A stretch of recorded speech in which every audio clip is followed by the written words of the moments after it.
Mickaël, 2600 km non-stop, 35 000 mètres de dénivelé, soit 4 fois et demi la montée de l'Everest, le faire en moins de 7 jours.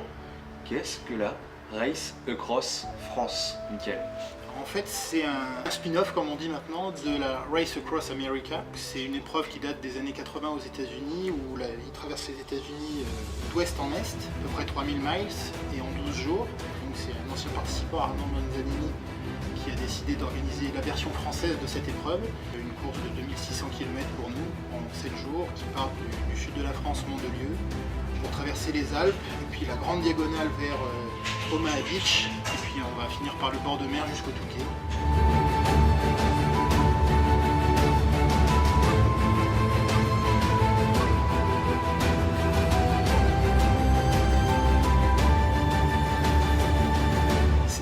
C'est pas de la folie, c'est une recherche de la limite.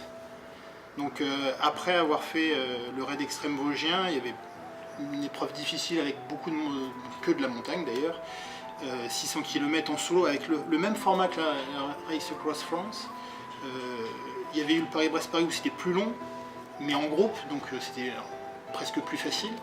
Donc c'était l'étape d'après, c'était qu'est-ce que je peux faire de plus pour rechercher la limite.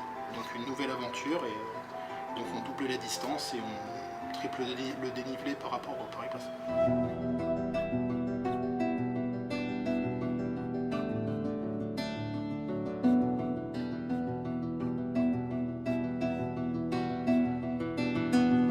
Alors Mickaël, à travers le mécénat aujourd'hui, est-ce que tu aurais je sais pas, un message à faire passer à travers cette action de souffrance? Oui, donc effectivement dans le sport, et en particulier dans le cyclisme, on souffre pour le plaisir, mais dans les hôpitaux, les enfants, ils souffrent par nécessité, et donc c'est aussi un message d'espoir pour ces enfants-là. Allier le muscle à la solidarité, c'est le message qui est passé. Donc on retrouve bien effectivement l'ensemble de ces mots que sont protéger, soutenir et puis accompagner. Merci Mickaël pour cette interview. Merci, et Jérôme. donc on va pouvoir suivre l'ensemble de ton actualité sur la page Facebook du Team Progress, mais également sur le site internet du Team Progress, l'équipecycliste.com.